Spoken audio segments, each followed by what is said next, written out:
Hey guys, welcome back to my channel. My name is April. I go by Ruby Rouge here on the YouTubes. Today's video is pan that palette and create your own palette. If you guys have been following this series, which I know a lot of you guys have, thank you so much. You may have noticed that I dipped out on you all for the month of June. Sorry about that, but the problem really started in May. I didn't use the palette very much. Towards the end of the month, I was like, what should I do? Should I rush and, you know, try to put something together or just spend another month on the palette? I decided to spend another month on the palette, and I'm so glad I did. I ended up really, really loving that palette. So let's get into the video. First off, we're going to start with my Pan That palette, which is the Viseart Cool Matte Neutrals. And we're going to show progress on this guy. Woo woo! So first thing is 1, 2, 3. I call this shadow number 3. I didn't expand pan, I hit pan. I didn't have pan in that shadow previously, so that was really, really exciting. I did expand pan in the white.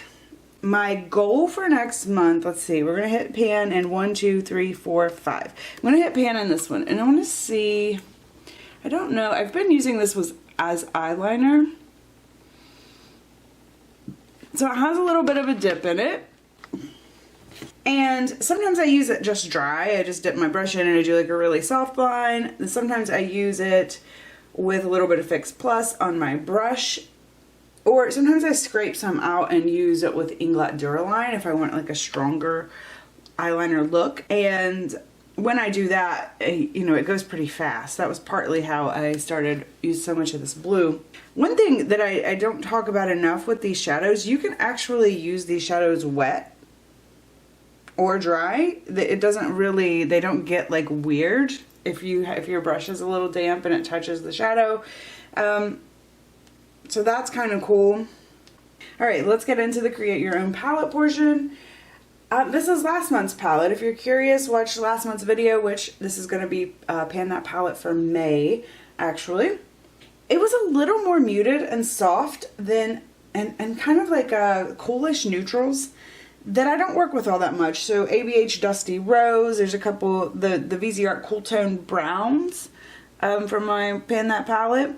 If you notice, those are the last ones I'm hitting pan with. So I don't use those kind of shades that much for me. I used all the shadows at least once, which is my goal. My favorite shades this time were, I really loved ABH Orange Soda. That one really became like a standout shade for me, and I loved it paired with the Viseart Editorial Orange. I did several looks with that.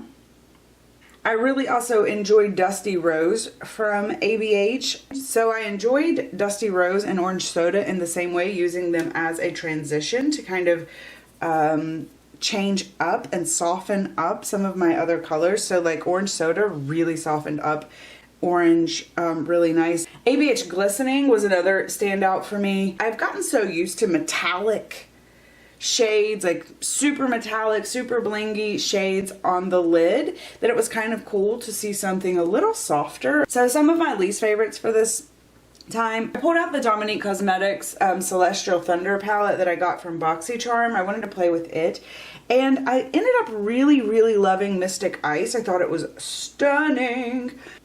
I was trying to do a look with it, and I decided to try and deepen it up with Zero Gravity from the same palette. And it got so patchy and so not cute. I could not get it to blend very well. So on the other eye, I decided to try one of my Viseart shades. It blended so beautifully. So that kind of put me in a yucky place with this palette. So I'm going to go back to that one, but that was definitely a least favorite moment. I also did not care much for Eternal Light.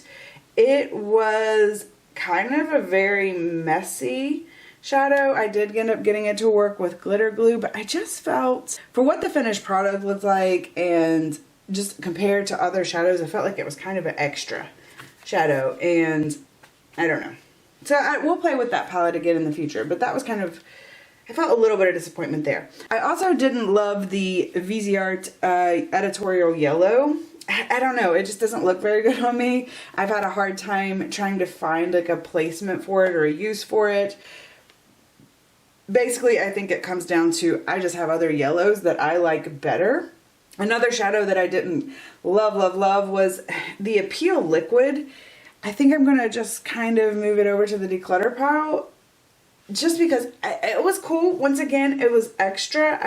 You know, liquid shadows are sometimes a little bit difficult to just even like let them sit and let them dry, make sure they don't crease, and honestly, I'm just not going to use it. The finished looks I'm getting with it just aren't, I don't know, they're not my favorite. I would rather just use like a regular pressed shadow. Or one surprise, I ended up really enjoying the Tati Aura Sequin shadow in this one. I usually am a little bit meh on those. That one I felt like looked really cool on the lid. I wanted to play with it some more.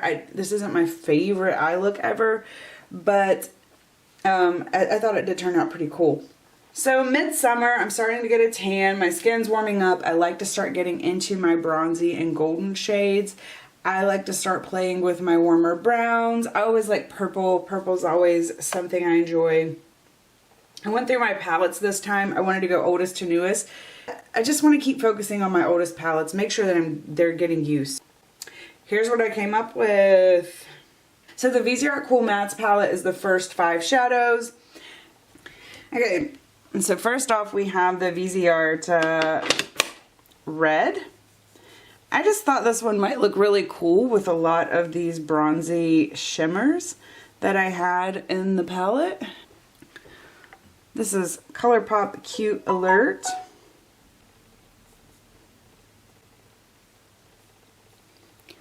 Once again, I thought this would be a nice complement to the bronzy shimmers. Okay, Ofra Candy Apple was in last month.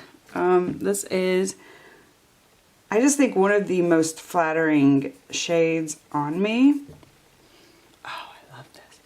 These two guys from this Boheme Dream palette, I mean, I love this palette. This was one of the most underrated palettes. Oh my gosh. This is one of the most underrated formulas. Sorry, thumb swatches are always a challenge. Love, love, love. I really feel like this palette was built around the bronzy shimmers. Like I said, I tend to reach for those in the summer, but I also think that Natasha Denona's bronze palette that she came out with also kind of influenced that even more heavily. I was so tempted by that palette. I really enjoyed this palette a lot, or the ABH shadows in general, last month. So I wanted to add another one in. Okay. I had a battery issue, but bronze is a little more golden. It's kind of a mix between the golds and the coppers, which, oof. And to bring in a little bit of Natasha Denona, we have, oh gosh, 78M Umber Contact. There we go.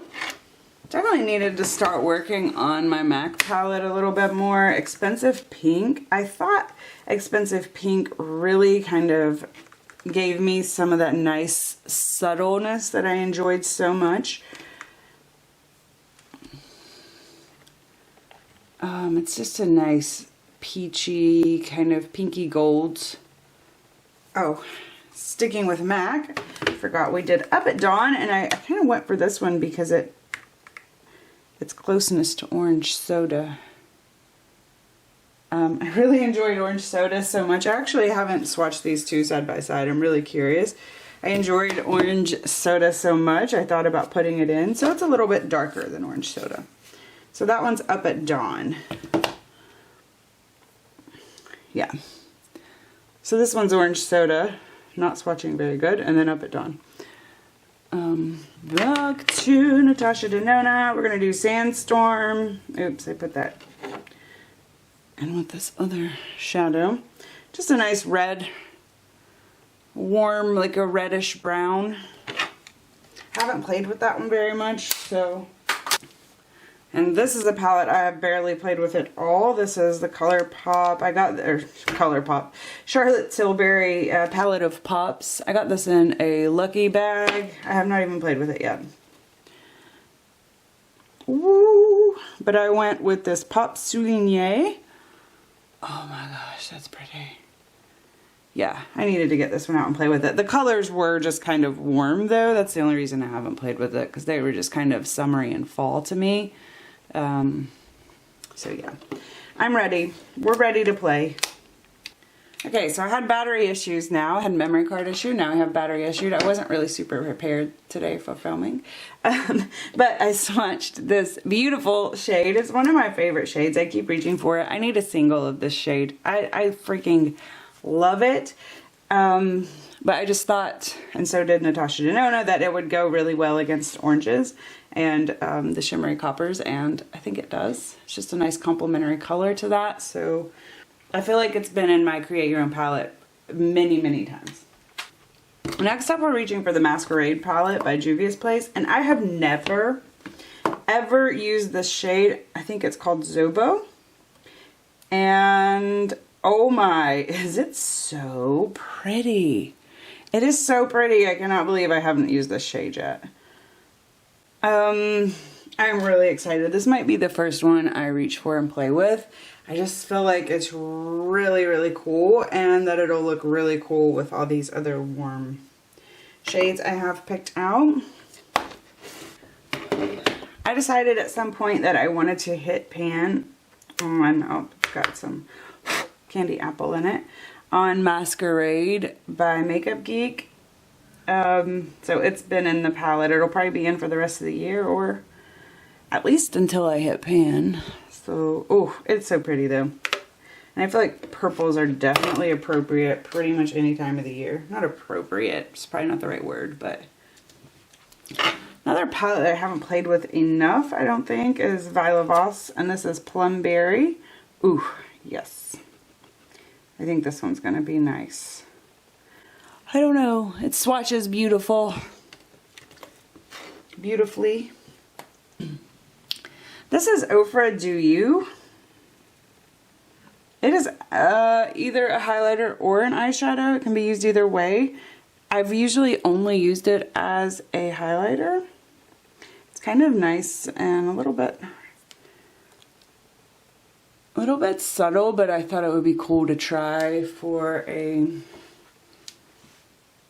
It's hard to see.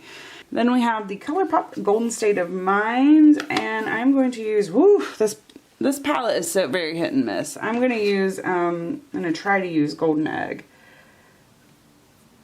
I just wanted something, just kind of a plain champagne shimmer. I think that one fits the bill. There's an X here because that shadow was a glitter bomb mess. I'm actually using it in my lotion right now as a little shimmer. I wanted another deepening shade. I wanted like a super dark navy blue. I think this is the darkest blue I have in my collection. This one does not swatch the greatest, but it does work pretty well. I just wanted something to kind of ground these shadows a little bit, maybe add a little interest. So I ended up picking that one from my cool Matte Neutrals palette, which is cool. It's another Pan That Palette shade.